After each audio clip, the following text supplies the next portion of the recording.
Alhamdulillahirabbil alamin wassalatu wassalamu ala asyrafil anbiya'i wal mursalin wa ala alihi wa sahbihi ajma'in.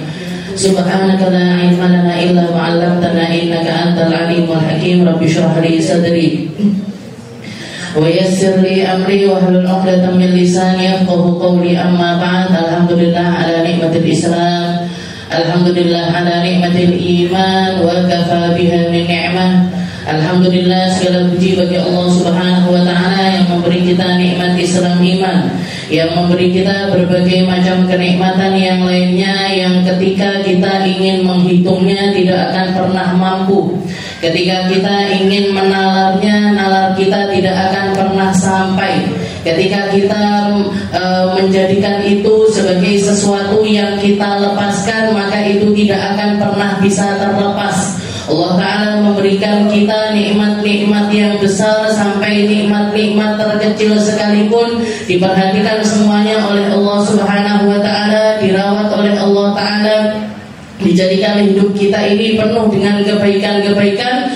Termasuk salah satu hal yang termulia yang diberikan oleh Allah Ta'ala kepada kita adalah dihadirkannya kita di tempat-tempat mulia semacam ini.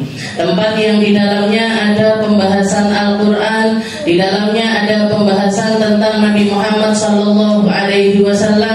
Kita tidak sedang menirukan fulan bin fulan, fulanah bin fulan binti fulanah. Kita tidak sedang menirukan orang sana, orang sini, laki-laki sana, laki-laki sini, perempuan sana, perempuan sini, tidak. Tapi yang kita jadikan panutan adalah Nabi kita, Nabi Muhammad SAW, yang dijaga oleh Allah Ta'ala dengan penjagaan yang termulia, yang dipuji oleh Allah Ta'ala dengan pujian yang tertinggi. Ketika manusia memuji Nabi Muhammad SAW, maka pujian manusia dari awal sampai akhir tidak akan pernah bisa menyamai pujiannya Allah Ta'ala kepada Nabi Muhammad SAW. Allah Ta'ala memuji Nabi Muhammad setinggi-tingginya. Wa rafa'na laka dzikrak. Aku jadikan penyebutanmu itu adalah penyebutan yang tertinggi, wahai Muhammad. Maka kalau ada survei, kalau misalkan ada orang bikin hitung-hitungan siapa manusia yang paling sering disebut di alam semesta ini, maka tidak lain tidak bukan pastinya adalah Nabi Muhammad SAW. Karena bahkan penyebutannya Nabi Muhammad ini bukan cuma dipamerkan di kalangan manusia, tapi seluruh alam semesta dikenalkan oleh Allah Ta'ala kepada sosok baginda Nabi Muhammad SAW. Ketika Nabi Allah Adam meminta pengampunan dari Allah Subhanahu wa Ta'ala, beliau melakukannya dengan bersalawat. Beliau memulai rayuannya, doanya, munajatnya dimulai dengan bersalawat kepada Nabi Muhammad SAW. Maka Allah Ta'ala mengatakan kepada Nabi Adam, wahai Adam, dari mana kamu tahu tentang Muhammad? Dari mana kamu tahu kalau ada seseorang, ada sosok yang namanya adalah Muhammad? Maka Nabi Adam mengatakan, ya Allah, ketika engkau meniupkan ruh kepada diriku, di saat itu melek pertama kali yang aku lihat adalah tiang-tiang arasy-Mu, tiang-tiang yang ada di dalam syurganya Allah Subhanahu wa Ta'ala, dan aku tidak menemukan satupun tempat di dalam syurga kecuali ada tulisan La ilaha illallah Muhammadur Rasulullah.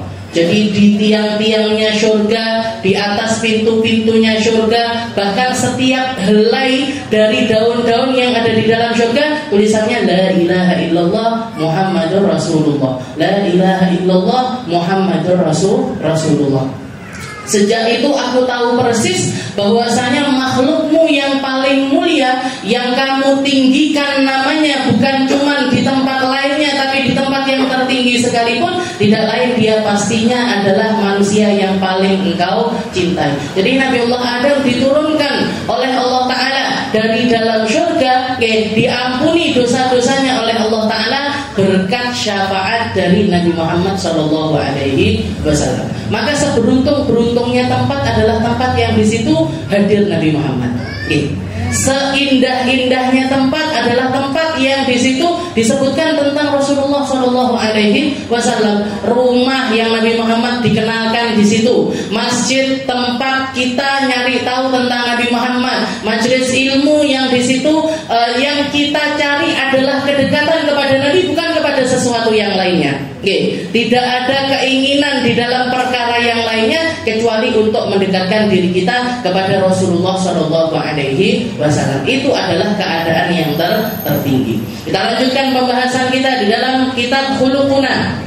Ila an qala mu'allif rahimahullahu ta'ala wa nafa'ana bi ulumi fid dharain amin. Khuluquna ma anfusina, akhlak kita kepada diri kita sendiri, sampai kepada perkataannya Habib Umar bin Hafid yang mengatakan la nasrifu fil akli wasyurbi. Sebelumnya kita bahas tentang hawa nafas atau keadaan tentang hawa nafsu seseorang. Nurabbi anfusana wa nuzakkiha wa nutahhiruha la na'manuha. Kemarin kita sudah bahas tentang hawa nafsu, keadaannya hawa nafsu, dan bagaimana kita itu seumur hidup harus berusaha untuk menaklukkan hawa nafsu kita sendiri. Wa anna nafas, dan sesungguhnya hawa nafsu itu akhbath min sab'ina syaitanan, lebih mengerikan dibandingkan 70 setan sekalipun. Jadi kalau yang sudah godain manusia ini hawa nafsu, kalau yang sudah menguasai manusia itu adalah hawa nafsunya, kalau dia itu dikalahkan oleh hawa nafsunya, manusia ini bisa menjadi lebih iblis dibandingkan iblis, bisa lebih setan dibandingkan setan, bisa lebih mengerikan dibandingkan 70 setan. Makanya kalau kita melihat zaman sekarang ini ada tindakan-tindakan kriminal yang nggak masuk akal, yang nggak masuk akal istilahnya, yang sampai nalarnya manusia itu kok iso wong nglakoni koyok ngono, kok bisa ada manusia sampai menjadi seseorang yang semenakutkan itu. Seperti kasus orang tua merkosa anaknya sendiri, kakek merkosa cucunya sendiri, paman merkosa ponaannya sendiri. Bahkan yang paling heboh mungkin beberapa waktu yang lalu ada orang bunuh orang lain, nggak cukup sampai di situ aja, dipeceli awake Bu, kepalanya dicopot, tangannya dicopot, kakinya dicopot. Kita kalau bayangin aja, jenengan meceli ayam itu aja loh, kalau nggak tatak hati ini nggak iso. Nyembelih hewan kurban itu loh, nyembelih kambing, nyembelih sapi, itu kalau hatinya nggak dikuat-kuatin nggak bakalan kuat Bu. Bahkan sebagian kalau sudah melihat penyembelihan nggak kolu, mau makan itu nggak kolu, karena keinget waktu sapinya kek gitu tadi. Tapi ada manusia bukan bunuh hewan loh, bukan bunuh hewan, bukan bunuh kucing, bukan bunuh nyamuk, bukan bunuh semut dan lain sebagainya. Manusia bunuh manusia yang lainnya, bahkan nggak cuma sampai itu aja, dipotong-potong badannya. Kok bisa?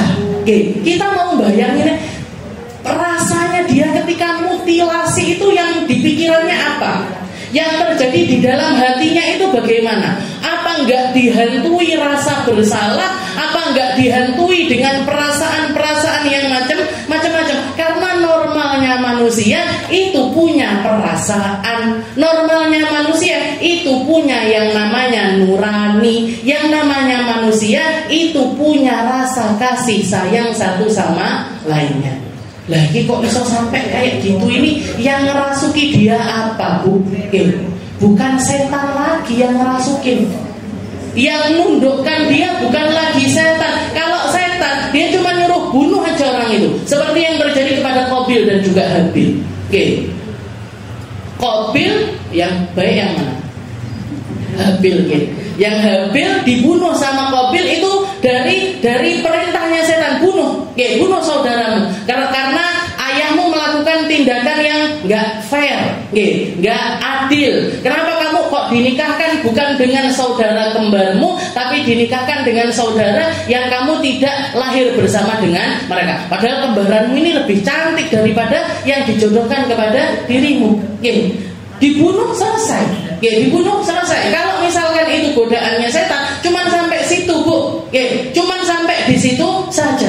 Tapi karena yang ngerasuki manusia ini, kalau sudah hawa nafsu yang ngerasukin manusia, dia bisa lebih iblis daripada iblis. Ini yang dikatakan, sebab hawa nafsu fan nafsu akhbar min sab'ina syaitanan. Bahkan nafsu itu bisa lebih keji dibandingkan 70 setan. Makanya kita itu harus nundukkan hawa nafsu itu bukan sesuatu yang menjadi pilihan, bukan, tapi menjadi sebuah keharusan. Dengan cara apa? Dengan cara mengembalikannya dengan aturan-aturan syariatnya Allah Subhanahu wa ta'ala. Jenengan taati aturannya Allah, jenengan pasrah dengan apa yang menjadi aturannya Islam, itu adalah benteng awal agar nafsu kita ini enggak liar, agar nafsu kita ini tahu batasannya, agar nafsu kita ini tahu nyampe mana saya itu harus berbuat. Jadi pertama kali yang harus kita lakukan adalah memasrahkannya kepada aturan-aturan syariatnya Allah Subhanahu wa ta'ala. Semacam sholat, puasa, zikir, melaksanakan zakat, sebagai benteng kehidupan kita pasrahkan dulu ke syariat. Tidak usah tengok hikmahnya apa, nanti ke belakangnya ini apa yang akan terjadi, nanti saya dapat apa, rewardnya dari Allah Ta'ala ini apa. Gak usah mikir itu dulu, taat aja dulu. Misalkan datang waktu subuh, wes ojo ngereken, gimana pun apapun yang sedang terjadi, secapek apapun jenengan, tapi kalau sudah datang waktunya subuh, gak bisa enggak kita harus bangun, gak bisa enggak kita harus ngangkat badan kita dari kasur kita untuk melaksanakan sholat subuh. Seindah apapun mimpinya jenengan. Tadi malam saya juga bahas tentang ini. Misalkan jenengan malam mimpi ke Mekah, senang apa betul? Lagi tawaf, lagi sa'i, Allahu Akbar, Allahu Akbar, adzan subuh. Josep toh, aku lo mimpiku naik Mekah, aku lo mimpiku lagi sa'i, nggak bisa mas, biarin aja tak tidur dulu aja, nanti subuhannya rada keri. Nggak bisa, Bu. Datang waktu subuh kita angkat badan kita, harus melaksanakan sholat subuh. Duhur, nanti datang waktu duhur, aku baru ngaji, pahala aku wes akeh. Katanya kan orang kalau ngaji itu lebih baik daripada sholat 1000 rakaat, lebih baik daripada mengunjungi orang sakit 1000, ngantarkan jenazah 1000. Pahala aku wes akeh, duhurannya rada keri.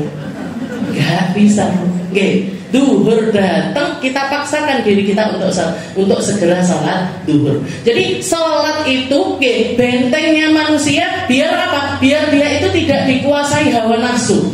Karena nafsu, sekali lagi, nafsu itu kalimat-kalimatnya itu sangat berbeda dengan kalimatnya setan. Kalau setan ini mesti jelas, maksiat, salah, seperti itu. Tapi kalau nafsu kadang-kadang itu lembut sekali. Rapopo, awakmu kan ngene, awakmu lo berjuang, awakmu mang wis kesel ngaji, kamu begitu dan lain sebagainya.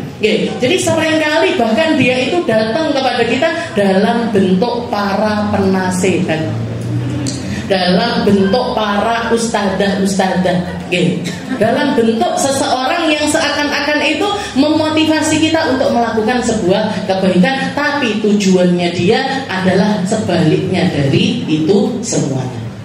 Jadi tidak kita harus melawan hawa nafsu kita. Zakat misalkan, kalau orang punya pikiran, ngapain saya keluar zakat 2,5% dari harta saya, yang keringetan kerja saya, yang bangun pagi sampai siang kerja, sampai sore kerja, saya jungkir walik saya, berangkat dari Tulungagung ke Kediri, dari Kediri ke Surabaya, dari Surabaya ke Jakarta, biar dapat barang yang bagus. Belum lagi nanti harus towo sama orang, harus istilahnya marketingnya harus jalan. Saya mikir jipuk segala macam. Ngapain saya harus ngeluarin 2,5% dari harta saya? Ini kan duit saya sendiri yang nyari.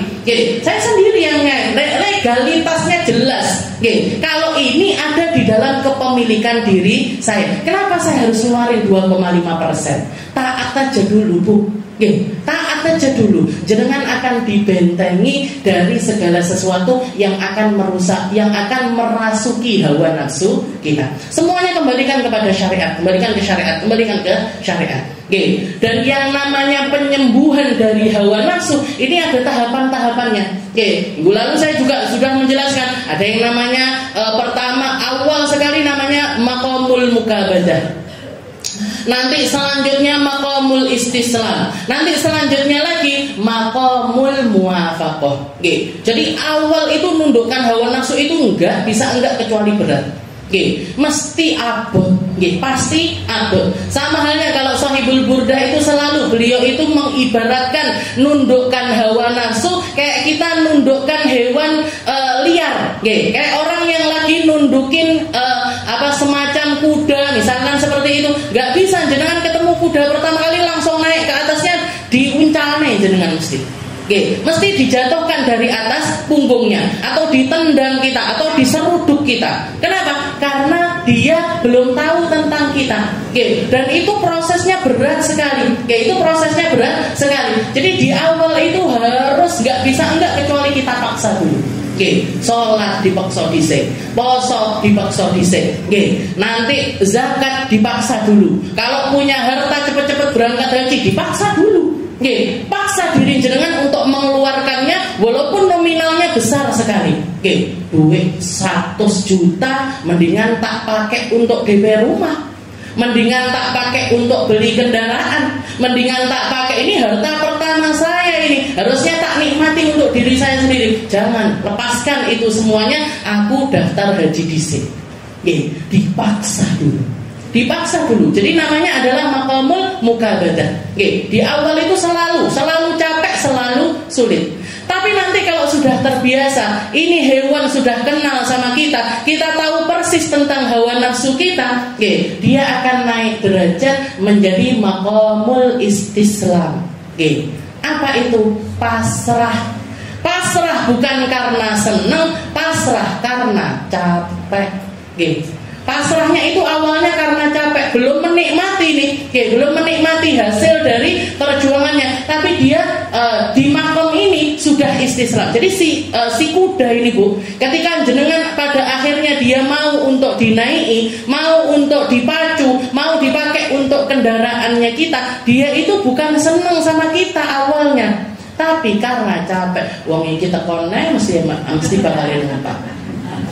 Orang ini lagi, orang sama kayak jenengan kalau misalkan punya piaraan kucing atau punya piaraan apapun, kenapa kok dia itu bisa seperti itu sama kita? Karena itu tadi istislam dulu.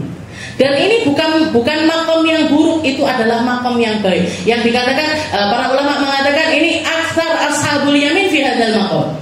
Sebagian besar penduduk surga itu punya hawa nafsu di makom yang kedua ini. Mayoritas penduduk surga itu masuk ke dalam surganya Allah Ta'ala ketika hawa nafsunya itu sudah tertundukkan. Wa ashabul yamin ma ashabul yamin fi sidrin makhdud wa talhim mandud wa ma'im maskub faqihatin katsira la maqtu'atin wa la mamnu'a furushin marfu'ah inna ansha'nahunna insha'a wa ja'alnahunna abkara urban asraba li ashabul yamin. Katanya Allah Ta'ala, tahu gak kalian para ashabul yamin? Kalau tafsirannya para ulama, ashabul yamin ini apa? Mereka yang dikasih sama Allah Ta'ala di alam akhirat itu, di hari kiamat itu, nerima kitab-kitab mereka pakai tangan kanan mereka. Pada akhirnya mereka akan masuk ke dalam surganya Allah Ta'ala. Dikisahkan Allah Ta'ala menceritakan detail tentang surga. Surga tempatnya pohon sidir tapi nggak ada durinya, tempatnya pohon-pohon pisang yang penuh dengan keindahan. Setelah itu tempat di mana orang-orang itu di dalam surganya Allah Ta'ala ketika mereka duduk bisa ngeranggeh buah, ketika mereka berdiri juga bisa. Jadi istilahnya surga itu ketika orang itu menginginkan sesuatu di dalam surga, perkara-perkara itu yang mendatangi orang tersebut, bukan mereka yang mendatangi apa yang mereka inginkan. Oke, furushin marfu'ah, di atas kasur-kasur yang tinggi, macam-macam. Oke, termasuk diantaranya Allah Ta'ala menceritakan tentang bidadari surga. Nah, ini orang-orang yang masuk ke dalam surganya Allah Ta'ala ini, siapa ini? Ashabul yamin. Ashabul yamin ini mereka kenapa kok bisa masuk ke dalam surganya Allah Ta'ala? Karena mereka sudah bisa menundukkan hawa nafsunya. Jadi bukan dia yang dikontrol hawa nafsu, tapi hawa nafsu yang ada di dalam kontrol dirinya. Perkara yang halal haram sudah pasti ditepati sama orang-orang semacam ini. Dia masih nambah lagi dengan perjuangan-perjuangan yang lainnya untuk nambahi derajat-derajatnya di sisi Allah Subhanahu wa Ta'ala. Istilahnya kalau misalkan di dalam bab puasa itu ada yang namanya saumul awam, siyamul awam. Setelah itu ada namanya siyamul khawas. Setelah itu ada makom siyamul khawasil khawas. Ada orang puasa itu puasanya orang awam. Puasanya orang awam itu kayak gimana? Kayak kita ini, Bu. Pokoknya mulai dari subuh sampai maghrib nggak makan, nggak minum, nggak makan, nggak minum, nggak memasukkan sesuatu apapun di dalam lubang-lubang diri kita. Istilahnya menghindari segala sesuatu yang membatalkan keabsahan puasa kita. Itu puasanya orang awam. Tapi biasanya awan-awan wis kelingan engko bukone kate opo. Sibuknya nyari takjil, sibuknya ngabuburit, ben berasa res metu bisa. Punya, di mana ini pembagian takjil gratis? Kalau enggak gitu jajan apa ya? Perlunya cuma nyari kolak sama es saja, pulang rong kresek. Nah, ini puasanya orang awam itu modelnya kayak gitu. Nah, puasanya orang awam itu modelnya kayak gitu. Nah, itu orang awam. Nanti kalau misalkan dia terus berusaha untuk menundukkan hawa nafsunya, naik menjadi saumul khawas. Puasanya orang khusus. Puasanya orang khusus ini kayak gimana? Dia berpuasa min kulli ma harramallah wa min kulli ma yakrahullah. Dia puasa dari sesuatu yang dibenci sama Allah Ta'ala, yang diharamkan sama Allah Subhanahu wa Ta'ala. Matanya ikut puasa, telinganya ikut puasa, tangannya ikut puasa, kakinya ikut puasa. Puasa mata apa Ustazah? Yang delok wong ganteng niku lho. Mumpung puasa, libur ngajinya, waktunya nonton drama. Biasanya kan gak melaku. Kalau masih kayak gitu berarti apa? Berarti kita itu masih di makomnya orang puasa awam. Umumnya orang puasa di level yang paling bawah. Tapi kalau kita bisa memuasakan bukan cuma mulut kita, bukan cuma kemaluan kita, tapi memuasakan segala sesuatu yang lainnya dari apa-apa yang tidak disukai oleh Allah Ta'ala, itu masuknya puasanya orang khusus. Nanti naik lagi kalau dia terus berusaha lagi, naik ke tingkat yang paling atas, namanya siyamul khawasil khawas. Puasanya orang khusus yang terkhusus. Puasanya orang khusus yang terkhusus. Ini puasa dari apa? Kalau orang-orang semacam ini puasanya apa? Puasa dari segala sesuatu selain Allah Subhanahu wa Ta'ala. Seperti kalau kita dengar ceritanya Habib Abdullah bin Husain bin Thahir yang ngarang kitab Sulamut Taufik. Kalau jenengan hadir Kamis pagi, yang ngarang kitab Sulamut Taufik itu setiap kali sebelum masuk bulan Ramadan, beliau ngumpulkan anak-anaknya. Ngumpulkan anak-anaknya. Nah, kamu nanti Ramadan pengen nambah apa ini ibadahnya? Oh, saya mau nambah ngaji. Yang tahun kemarin saya khatam sekali, nanti tahun ini pengennya 2 kali. Kamu pengen nambah apa? Saya pengen nambah zikir ya. Zikirku yang tahun kemarin 1000 sekarang mau pengennya 2000. Kamu nambah apa? Nambah ini. Setelah itu beliau nangis. Katanya Habib Abdullah bin Husain bin Thahir, siapa di antara kalian yang mau menjual waktunya karena hari-hariku sudah gak ada waktu lagi untuk nambahi ibadah. Jadi beliau di selain bulan Ramadan itu koyok Ramadan khususnya manusia-manusia pada yang lainnya. Oke, full waktunya itu full dipakai untuk ibadah. Dikatakan setiap harinya beliau nggak pernah lepas dari 25.000 la ilaha illallah, Allahu akbar, alhamdulillah, la haula wala quwata illa billah. Itu nggak pernah kurang dari 25.000. Oke, aduh piro Bu? Satu saya nggak genep Ustazah. Santai saja sehari kadang-kadang nggak genep. Zikir pagi sore kadang iya kadang enggak. Ngerotip hadat kadang iya pas longgar baca, pas nggak longgar nggak baca. Yasinan juga terus gitu. Kita ini apa? Yang terus itu apa dari ibadah kita itu apa? Itu Habib Abdullah bin Husain bin Thahir. Ketika ada satu orang dari Malaysia datang, ngasih hadiah beliau jam. Zaman dulu. Jadi mungkin 200-300an tahun yang lalu, ngasih beliau jam, yang zaman dulu nggak pakai baterai itu Bu. Jadi kalau misalkan mau muter harus biar jalan itu harus dikerek gitu. Dikasih hadiah. Katanya Habib Abdullah, Masya Allah saya senang ini dapat hadiah jam ini, saya senang sekali. Diletakkan sama beliau. Katanya ini fungsinya apa? Biar tahu jam nanti jam sekian. Jadi bisa ngatur kita setiap 1 jam itu muter sekali ya. Senang banget. Dapat berapa minggu orangnya datang lagi ke rumah Habib Abdullah. Disambut sama beliau, dilihat hadiah jamnya ini mati. Hadiah jamnya ini mati. Beb, kok nggak dinyalain? Ini kalau sekian hari sekali itu harus dikerek gini loh Beb. Katanya Bebnya, kalau memang harus dadak ngono, konen balik. Saya nggak punya waktu buat muter itu tadi, saya nggak punya waktu. Muterin krek itu saya nggak punya waktu. Jadi kalau memang ini barang baru nyala, kalau kita itu puter bawa balik aja, saya nggak punya waktu untuk melakukan hal yang semacam itu.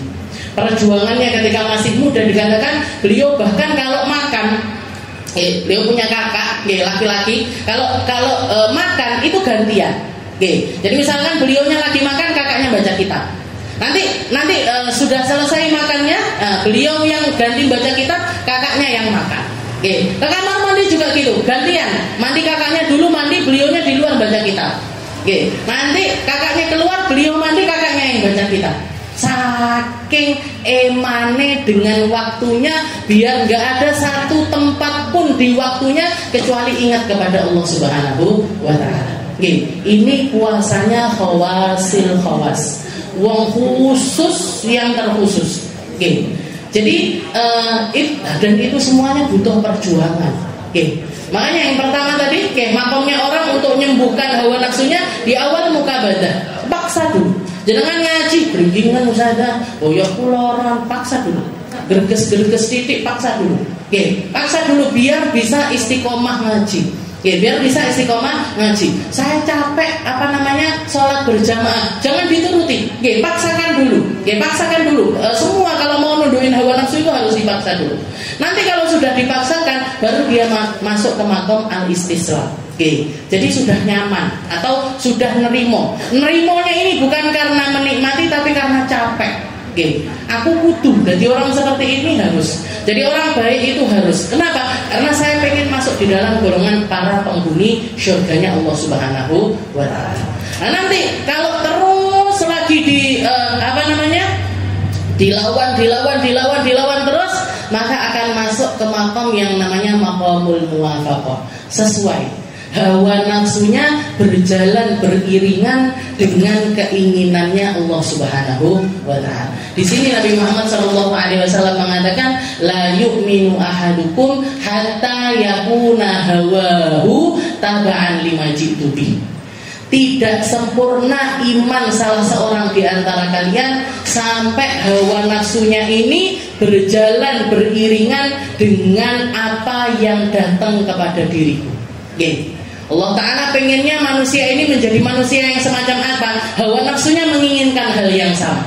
Dia bisa menikmati ibadah, dia bisa menikmati kenikmatannya orang-orang baik, nyaman di tempat-tempat baik, nyaman melakukan kebaikan, dan bahkan merasa tidak baik-baik saja ketika hal yang semacam itu terlepas dari dirinya. Makanya orang-orang baik di Hadramaut itu bahkan dikatakan kalau ada orang yang ketinggalan sholat berjamaah, niku diparani Bu. Jadi orang-orang masjid ini yang bapak itu mana ya? Kok hari ini nggak kelihatan sholat berjamaah? Diparani. Diparani kenapa? Dikertak nih. Kayak ada orang meninggal gitu loh. Diretak nih. Kenapa kok nggak sholat berjamaah? Kenapa? Karena apa? Karena hawa nafsunya mereka itu sudah ditundukkan sebegitu indah. Salah satu orang yang paling terkenal yang mencapai derajat yang tinggi karena perlawanannya terhadap hawa nafsu itu adalah Sayyidina Umar bin Khattab. Sayyidina Umar itu Bu, di awal istilahnya di usia awalnya beliau itu jadi orang yang apa katanya nafsunya dilakoni. Jadi dituruti terus sebelum kenal sama agama Islam, apapun yang jadi karepe hawa nafsu dilakoni. Melek ngombe, pengen mabuk, pengen nantang orang duel, nantang, melek gelut, pengen tukaran. Nah, itu Sayyidina Umar bin Khattab. Orangnya keras luar biasa dan beliau terbiasa apa katanya hawa nafsunya dilakoni. Tapi begitu dapat hidayah Islam, la ilaha illallah itu rasuk ke dalam jiwanya. Beliau berusaha untuk menundukkan hawa nafsunya, gak melakukan apa-apa kecuali sesuai dengan apa yang diinginkan oleh Nabi Muhammad SAW. Jadi beliau istilahnya hawa nafsunya itu berubahnya menjadi hawa nafsu yang baik itu dengan usaha-usaha yang luar biasa. Sampai ke derajat apa? Sayyidina Umar itu dikasih sama Allah Ta'ala kelebihan yang tidak diberikan kepada orang-orang yang lainnya. Salah satunya beliau itu seringkali apa yang menjadi kerentak hatinya sesuai dengan apa yang Allah Ta'ala turunkan kepada Nabi Muhammad SAW. Para ulama mengatakan inna lillahi rijalan. Allah Ta'ala itu selalu akan memiliki para laki-laki. Dan kalau sudah dikatakan laki-laki berarti dari golongan perempuan juga ada. Inna lillahi rijalan. Sesungguhnya Allah Ta'ala itu akan selalu memiliki para laki-laki. Idza aradu aradallah. Kalau mereka menginginkan sesuatu itu sama dengan keinginannya Allah Subhanahu wa Ta'ala. Ketika Sayyidina Umar mengatakan kepada Nabi Muhammad, ketika beliau punya, di Mekah itu ada yang namanya Maqam Ibrahim. Maqam Ibrahim itu bekas tapak kakinya Nabi Allah Ibrahim yang beliau pakai untuk membangun Ka'bah di tempat-tempat yang tinggi. Jadi bata-batanya Ka'bah itu kalau yang di bawah-bawah beliau melakukannya langsung. Ditoto. Nah, pas nyampe ke tempat yang tinggi beliau nggak nyampe, beliau ngambil batu besar, beliau naik ke atas tempat tersebut. Nanti Sayyidina Ismail yang ngasih batunya, ditoto sama sama Nabi Allah Ibrahim. Nanti ngambil. Itu menjadi peninggalan sampai di zamannya Rasulullah SAW.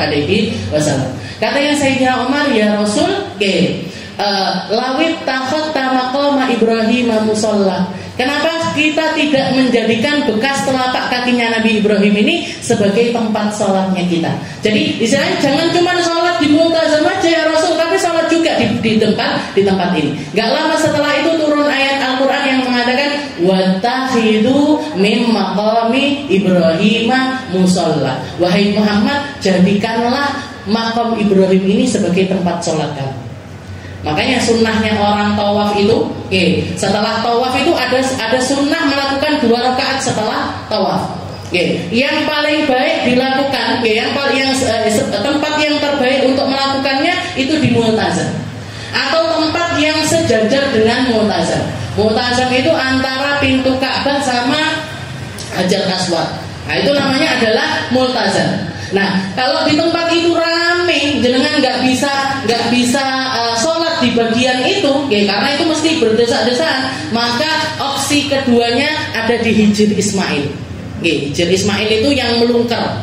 Jadi Ka'bah kota ada lingkarannya. Nah, di dalam tempat tersebut, kenapa kok di Hijr Ismail kita disunahkan untuk sholat? Karena dulunya Hijr Ismail itu termasuk Ka'bah.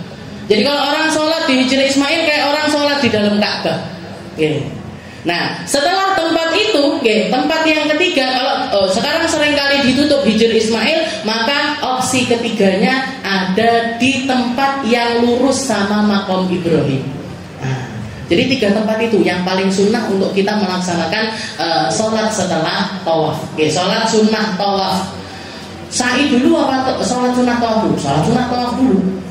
Jadi urutannya kalau jenengan pengen menyempurnakan ibadah di area Ka'bah itu tawaf, setelah itu sholat 2 rakaat sholat sunnah tawaf, habis itu sempatkan untuk minum air Zam-Zam. Berdiri ngelihat ke Ka'bah. Itu dikatakan ketika kita melakukan yang semacam itu, ma'u Zam-Zam lima syuribalah. Katanya Nabi Muhammad, air Zam-Zam itu akan mengabulkan sesuai dengan permintaan orang yang melaksanakan. Minum air Zam-Zam, setelah itu pergi ke area, baru berangkat ke area sa'i. Jangan sa'i. Sa'i tahallul selesai 1 kali umrah. Jadi sesuai. Jadi Allah Ta'ala menurunkan ayat sesuai kehendaknya Sayyidina Umar. Sayyidina Umar mengatakan wattakhidhu min maqami Ibrahim musalla. Jadikan makam Ibrahim itu sebagai tempat salat. Itu yang pertama. Yang kedua dikatakan Sayyidina Umar pernah kerentak, ya Rasul, inna ala nisaikum, ya Rasul, istri-istrinya panjenengan ini yadkhulu alaihinnal bar wal fajir. Yang ketemu sama mereka itu ada dari golongan orang baik, kadang-kadang orang nggak baik juga mendatangi mereka. Maka gimana kalau jenengan perintahkan istri-istrinya jenengan untuk memakai hijab, untuk nutupi wajah mereka, atau ngasih batasan kepada orang-orang yang ketemu sama mereka. Turun ayat Al-Quran yang memerintahkan istrinya Nabi untuk nutupi wajahnya. Fas'aluhunna min wara'i hijab. Idza sa'altumuhunna fas'aluhunna min wara'i hijab. Kalau kalian butuh untuk ketemu sama istri-istrinya Nabi, termasuk yang paling sering ditemui sama para sahabat adalah Sayyidah Aisyah. Sayyidah Aisyah itu Rasulullah yang nyuruh. Khudu nisfa dinakum min hadhil humairah. Ambil separuh agamamu dari perempuan yang pipinya kemerah-merahan ini. Jadi otomatis para sahabat itu banyak nanya kepada Sayyidah Aisyah. Tapi sama Rasulullah dikasih aturan. Aturan ini datang dari Allah Ta'ala setelah sebelumnya Sayyidina Umar yang menyarankan kepada Nabi Muhammad SAW. Akhirnya dibikin ayat hijab turun, dibikin batasan di antara laki-laki yang mau nanya kepada istri-istrinya. Nah, itu yang kedua. Lalu yang ketiga dikatakan Sayyidina Umar ini bilang sama Nabi Muhammad, ya Rasul, orang-orang munafik itu sudah sangat meresahkan sekali. Kalau ada yang mati dari mereka ya Rasul, tidak usah disolati aja loh. Kalau ada orang munafik mati, nggak usah disolatin aja ya Rasul. Turun ayat yang mengatakan kepada Nabi Muhammad, wala tusolli ala ahadin minhum mata abadan wala taqum ala qabri. Ya Muhammad, jangan kamu nyolati satupun di antara orang-orang munafik itu kalau mereka mati. Bahkan jangan berdiri di atas kuburan mereka. Itu perintah dari Allah Subhanahu wa Ta'ala. Yang menyarankan sebelumnya adalah Sayyidina Umar. Terus kalau dipikir, apa malaikat Jibril mau nggone Sayyidina Umar dulu, baru setelah itu mendatangi Rasulullah SAW? Masya Allah, nggak mungkin. Yang semacam itu adalah sesuatu yang tidak mungkin. Tapi kenapa kok Allah Ta'ala memberikan rasa hatinya Sayyidina Umar itu sesuai dengan keinginannya Allah Ta'ala? Bahkan sebelum ayat Al-Quran turun, Sayyidina Umar sudah punya kerantakan. Bahkan para ulama ini yang disebutkan sama Sayyidina Umar, 3 kejadian ini, 3 kejadian besar. Ayat Al-Quran sesuai dengan keinginannya Sayyidina Umar. Tapi para ulama nuliskan ada lebih dari 17 kejadian di mana ayat Al-Quran itu turun sesuai dengan permintaannya Sayyidina Umar. Kalau jenengan ngeh di dalam surat Al-Waqi'ah itu ada ayat di mana Allah Ta'ala mengatakan wa ashabul yamin ma ashab. Di akhir itu Allah Ta'ala mengatakan thulutsum minal awwalin wa qalilum minal akhirin. Tapi nanti ada ayat lagi yang mengatakan thulutsum minal awwalin wa thulutsum minal akhirin. Ayat pertama itu golongan orang-orang yang masuk surga itu sepertiga dari golongan yang lalu, dikit dari golongan yang akhir. Katanya Nabi Muhammad, ini maksudnya ayat ini gimana? Penduduk surga itu awalnya Allah Ta'ala menentukan sepertiga dari golongan awal. Golongan awal itu mulai dari zamannya Nabi Isa sampai Nabi Allah Adam. Golongannya Nabi sebelum Nabi Muhammad SAW yang akan masuk ke dalam surga itu sepertiga. Dari golongannya Nabi Muhammad sedikit. Ketika ayat itu turun, Sayyidina Umar nangis kejeru. Ya Rasul, ini kalau saya nggak masuk surga gimana ya Rasul? Kok mek titik dari orang akhir? Umatnya Nabi Muhammad SAW yang akan masuk surga itu sedikit. Oke, tidak, kalimatnya itu pakai kalimat qalilun. Qalil itu artinya apa? Sedikit. Oke. Sayyidina Umar nangis, gak berhenti nangis sampai Allah Ta'ala nurunkan ayat selanjutnya, thuluthum minal awwalin wa thuluthum minal akhirin. Sepertiga dari umat awal, sepertiga dari umat akhir. Katanya Nabi Muhammad, berkat dari permintaannya Sayyidina Umar, kaya-kaya yang masuk surga dari umatnya Rasulullah SAW itu sebanyak manusia yang masuk surga mulai dari zamannya Nabi Isa sampai Nabi Allah Adam. Berarti apa? Akeh banget. Bukan cuma banyak, banyak sekali. Pokoknya orang yang di dalam hatinya punya kalimat la ilaha illallah, dia pasti akan masuk ke dalam surganya Allah Subhanahu wa Ta'ala. Berkat apa? Tangisannya Sayyidina Umar ini loh. Jadi beliau itu punya rasa hati yang sama. Sayyidina Abu Bakar apa enggak punya rasa hati yang semacam itu? Sayyidina Umar itu dari awal sudah baik. Orang kalau dari awal sudah baik, nafsunya sudah tunduk dari asal, Allah Ta'ala enggak memberikan ilmu yang dimiliki oleh orang-orang yang harus berusaha di dalam perubahan dirinya. Orang ketika berusaha merubah dirinya dari nafsu buruk menjadi nafsu yang baik, dia memiliki kelebihan yang Allah Ta'ala nggak berikan kepada orang-orang yang awalnya itu orang baik, yang dari asal itu orang baik. Tapi kalau dikasih perbandingan, tetap Sayyidina Abu Bakar lebih mulia dibandingkan Sayyidina Umar. Jadi tetap kebaikannya Sayyidina Abu Bakar itu lebih baik daripada kebaikannya Sayyidina Umar. Tapi Sayyidina Umar punya ilmu yang nggak dimiliki oleh Sayyidina Abu Bakar. Jadi karena apa? Dia barokah ini tadi. Barokah karena beliau memperjuangkan hawa nafsunya sampai naik ke tingkat yang paling tinggi, yaitu maqamul muwafaqah. Orang-orang yang hawa nafsunya itu sejalan dengan keinginannya agama, sejalan dengan keinginannya Allah Ta'ala, sejalan dengan keinginannya Rasulullah SAW. Makanya ini juga para ulama dari sini yang dikatakan ketika Allah Ta'ala mengatakan wattaqullah wa yu'allimukumullah, kamu ketika bertakwa kepada Allah Ta'ala, kamu akan diberi ilmu yang tidak Allah Ta'ala berikan kepada selain diri. Kamu akan difahamkan tentang kefahaman yang orang lain gak bisa memahami hal tersebut. Kamu akan ditunjukkan tentang sesuatu yang orang lain tidak diberi petunjuk tersebut. Kuncinya di mana? Kuncinya bukan cuma di belajar. Karena kalau masalah belajar, ini orang baik, orang gak baik bisa belajar. Orang baik, orang benar, orang nggak benar bisa belajar. Orang bertakwa, orang nggak bertakwa bisa punya ilmu. Tapi asal dari ilmu, bekas dari ilmu, kemanfaatan ilmu hanya Allah Ta'ala berikan kepada orang-orang yang memulainya dengan penuh ketakwaan kepada Allah Ta'ala.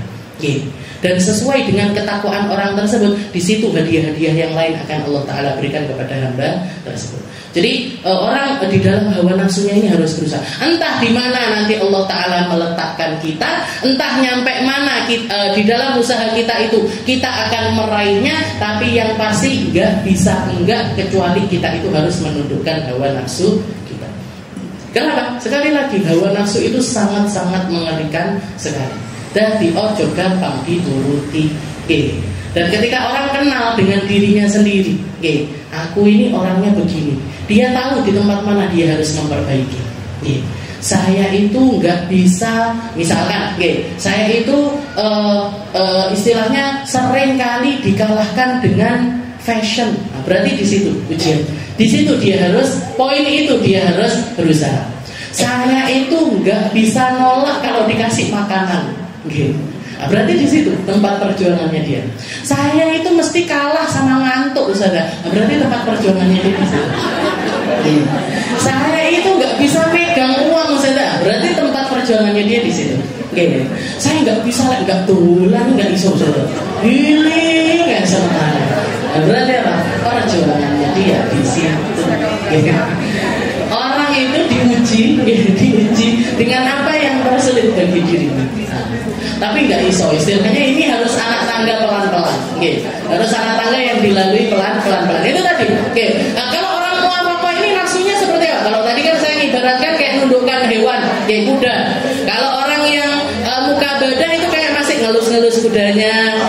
Kalau orang yang sudah istislam itu berarti sudah bisa menaiki kudanya. Nah, kalau orang yang muwafaqah ini apa?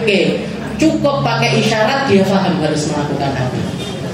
Jadi kayak pelatih kuda itu datang kudanya, duduk kudanya, diri kudanya, lari dia, loncat dia.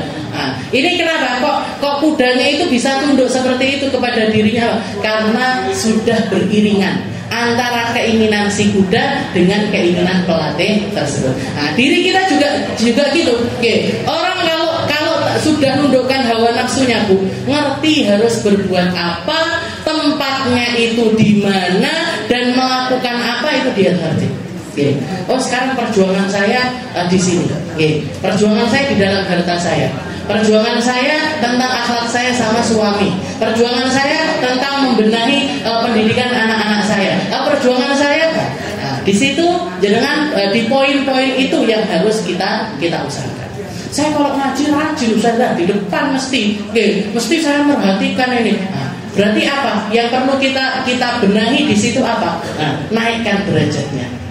Biar gak dirasuki sombong, biar gak dirasuki riya, biar gak dirasuki ujub, biar gak dirasuki hal-hal yang akan merusak dari apa yang kita usahakan. Dan itu perjuangannya tanpa henti. Sampai kapan? Sampai mati. Sampai kapan? Sampai la nasriu fil akli wasyurbi. Kalau akhlak yang kedua tentang akhlak kita kepada diri kita sendiri adalah ojo kakean mangan, ojo kakean ngombe. Ini juga salah satu poin terbesar di dalam menundukkan hawa nafsu. Jangan banyak saya capek dikit milih mangan, suka titik milih mangan, sedih makan, seneng makan, apa-apa merayakan makan. Apa namanya ibu-ibu nggak lepas dari makanan. Sampai arisan makan, reuni makan, pendaftaran anak, baru mangan semuanya mangan terus. Jadi ini sama kita. Jangan banyak makan, jangan banyak minum. Jadi dikatakan salah satu poin terbesar dari penundukan hawa nafsu itu ada di dalam makanan dan juga minuman. Nah, insya Allah nanti kita bahas lebih lanjut di pertemuan yang selanjutnya. Mungkin dihewangi sama Gusti Allah.